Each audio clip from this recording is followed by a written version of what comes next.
Ce havre de paix pour les oiseaux est aussi une terre nourricière pour les moutons. Je les entends bêler au loin. Ce sont les moutons de Pré-Salé, gardés par le seul et unique berger de la baie de Somme. Roland est un enfant de la baie.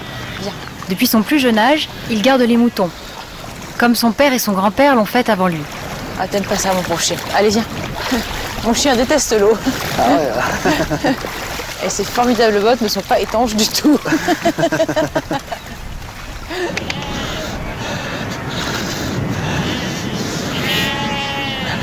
Ils sont nombreux, là? Là, il y a 2000 bêtes.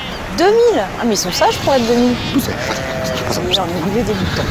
Ça sent bon, j'adore cette odeur de moutons. Ils ont peur, il y a du monde. Ouais. Allez, doucement. J'ai un petit peu de mal à maîtriser Pongo, qui est très excité par toutes ces odeurs, qui a très envie d'aller jouer. Doucement. Ça va. Allez, Pongo, tu le suis? À gauche. Ouais. Donc vous donnez les ordres au chien, en fait, et c'est le chien qui guide les moutons? C'est le chien qui guide les moutons. D'accord. Stop! Hey! Viens! Viens ici, allez. En avant? Viens là, doucement! Dans l'eau! Hey! Viens là! Viens ici!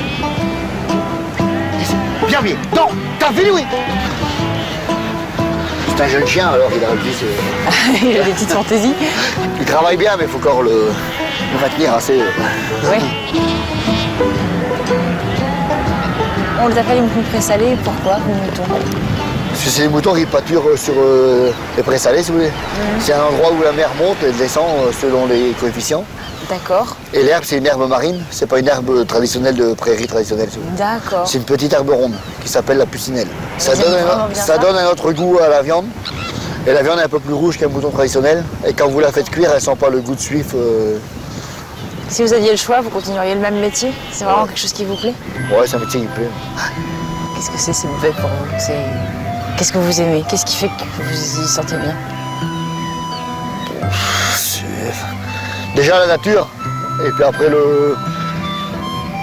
vous n'avez jamais les mêmes couleurs dans la baie avec le ciel. Dès qu'il y a un rayon de soleil ou un nuage, ça change tout aussitôt la couleur. Mais moi je m'en lasse pas, enfin, c'est mon univers. Moi aussi, je commence à l'aimer, cet univers un peu rude, mais généreux.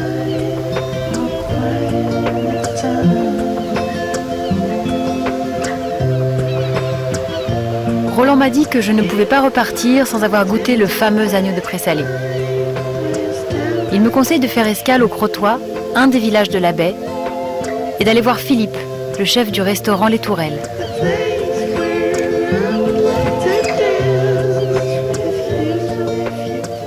Bonjour Sophie. Bonjour. Ça va bien? Il va très bien. La balade était belle? Et c'est formidable. Je vous ai apporté des salicornes que j'ai ramassées. Je trouve que ce serait bien qu'on essaie de les cuisiner. Ah, on va regarder ça tout de suite alors. Très bien. Voilà, bienvenue dans la cuisine. Merci. Même si c'est du pré-salé, on le sale toujours un petit peu parce que l'agneau de pré-salé, contrairement à ce qu'on croit, n'est pas forcément plus salé qu'un agneau normal. Oui, oui. Voilà. Une bonne huile d'olive avec une petite noix de beurre quand même. On n'est pas loin de la Normandie. Voilà.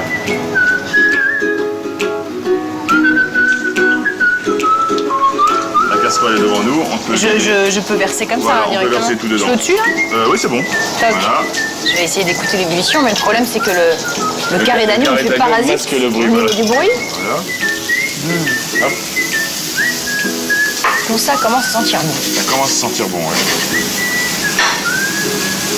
Hop. Je ne pousse pas ou faire de la place partout. Voilà. Peut-être très généreuse, je crois. Hein. On peut en mettre, hein. Vous voulez goûter vous aussi, il n'y a pas de raison. Hein. Bah allez, Je partage.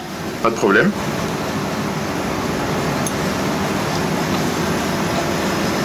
Délicieux.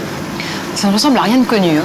Ça a vraiment la texture des jambes de soja, même cuit, enfin Même cuit, voilà. même comme ça. Ouais, ouais. J'imagine trop avec son air valeureux. Bonhomme?